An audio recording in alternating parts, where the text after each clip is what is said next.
Hello, everybody. Hope you're well. I'm back today to talk about another topic which I think is quite important at this time, and that is the topic of astral projection, near death experiences, out of body experiences, meditation, and any practice that we're using as a method to leave the body.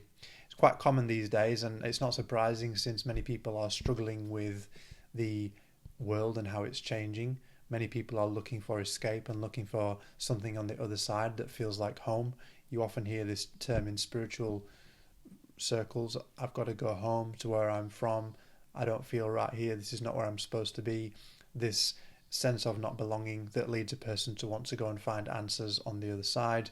Many people take a lot of psychedelics, for example, and do it that way, looking for something outside of themselves and feeling as though their destiny is to leave this body, which is seen as a meat suit or a trap for many, to go and find heaven or home on the other side. And I don't want to come on this video and necessarily judge the process or the experience of that. This is more about addressing some of the pitfalls and the things that people don't really talk about or explain with this process. So it's really just about giving more clarity and making sure that if you are doing these things, that you're doing them with God in mind, and also that you're grounded and you understand what the process actually is. So with that, I'll just say that the first thing that's really the most important is to understand that you're not really leaving the body. You're just expanding your perspective of what is. You are a flame anchored in a temple, which is the body. And then through a certain practice, you can expand that awareness into the field, but the body is still the axis of containment.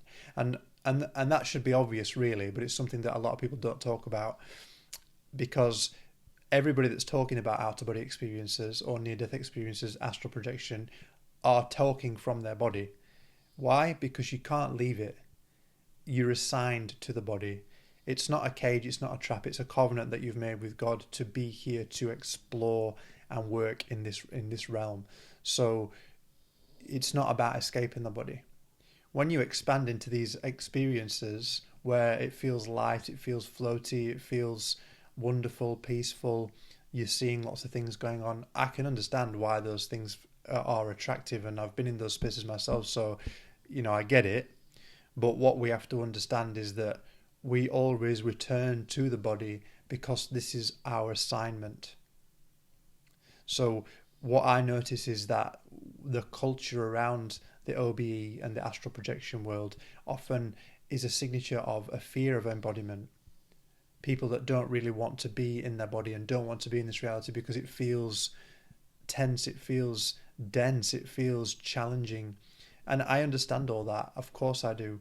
But there are a few things that I think are important to think about in regards to that, because the fact that we have to keep coming back to the body means we have to be here in it, working with Creator as we were destined and contracted to do. So leaving the body, the risk for many is that it becomes an escapism. It becomes something that they do because they aren't happy in their life, and so they'll tell themselves that there's a better place to go to that resolves all that. But inevitably they come back because their job, their role, their assignment is here and now in the form. And truly, all that stuff that we experience when we're out of the body can be experienced right here and right now. What you have to remember about God and heaven is that it's not out there. The throne of God is not out there. It's here. God is not waiting for you out there in the astral. He's in your bones, asking you to remember Him through your walk, through your breath, through your life in form. And so I'm not saying that it's always easy. It's not. But the more we return to God in prayer, in faith, in covenant, time and time again, the easier it's going to be for us to anchor in some of those more peaceful, angelic, harmonious, beautiful experiences in the here and in the now. And that's really what we are here to do. Eden is here to be reconsecrated and re-embodied here now, and this is the temple through which we do it, the body. It's not some meat suit that we are here to escape. It's a temple that we are here to consecrate and build for God to dwell within. It's as simple as that. Now, of course, I don't need to go into it in this video because it would take forever to really get into the nitty-gritty of why people are in this space. But essentially it comes down to separation from the divine, or a belief in separation or forgetfulness from our relationship with God. All that's understandable, and the why right now is not important, but it all comes down to a sense of belonging, forgetting our divine nature and our agreements with God, that we're already in the kingdom, we're already here right now. And the thing about the astral realm as well is that it contains the unprocessed emotional and mental material of the collective consciousness. So if you are a person that is not mentally grounded, and you're not in covenant with God, and you're not working lawfully with the divine, then you could go into this realm and you could essentially enter into a hall of mirrors that's full of distortion and get caught in a loop of somebody else's stuff, thinking it's your own, thinking you're having revelation, but it's not. It's nothing to do with you, so why are we wanting so badly to go and live in a collective soup of unresolved stuff rather than being here in covenant with God?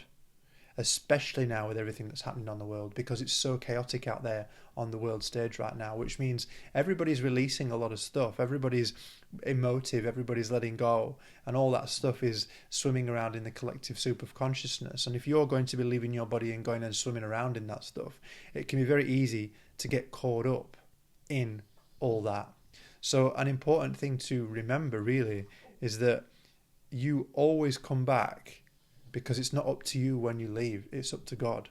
And God has put you here for a reason. When your heart stops beating, go and do what you got to do. But while ever you're still alive, the journey is here in the body. The ancients didn't just teach astral travel, they taught purification, devotion, obedience, and anchoring in the body, in the bones. As I said, God is already dwelling within us. So what are we really looking for out there? Again, I'm not saying that it's bad to explore the mystery, but I think we have to look at the balance of it all, because many of us are in that space of through escapism. Meditation's the same. People will spend their lives meditating their lives away, closing their eyes and floating off to find some serene space, or find God in the ether, or in the darkness, in the abyss. But where we're headed in a new age of energy and light is, I'm right here, you don't need to go anywhere to find me, just walk with me straight ahead. And if you are fully obedient, if you fully lay yourself down and at the throne of God and say, I am yours, what do you want me to do? You will start seeing heaven open up for you right here and now with your eyes open. You don't need to go anywhere, because the kingdom is here. Again, not a judgment on the practice, it's just more about understanding how the balance tips. If you look at the difference between Eastern and Western philosophy, meditation in the Eastern side, you could think of Buddhism, closing your eyes, being in meditation. Vipassana, many of you would have done that. But then when you look at the Western side, the word meditate from a scriptural perspective was really talking about contemplating deeply the word of God and letting that be a covenant that you walk every day, letting the word of God be your guide, so that when it comes to making a choice, you've already got that here in front of you, so you choose through that agreement, through that law, rather than, well, this is too much, I'm just going to float away. So this is especially important for men right now, because a lot of men are still drifting, looking for answers out there. But I say to the men, stop trying to leave. You weren't made to float above this world, you were meant to build something within it. So we don't need to be dissolving into the cosmos forever. We need men rooted in the earth, square shoulders, hands steady, holding the line. This is what embodying the divine masculine is: leadership, structure, order, will, movement, direction. The feminine mystery is beautiful, of course it is, but when we spend so much time in that, floating around, we end up ungrounded, unanchored. We have no structure, and we are here to build the kingdom. We are here to reconsecrate the Garden of Eden here and now, not hover in meditation loops endlessly. We are born to carry the flame in form. and do something with what you've seen. So yes, you might have these experiences, but how are you bringing them back into form and building from that, rather than trying to attach to that? That stuff is information that can be brought back here with revelation to start helping us build something else with our hands, you know.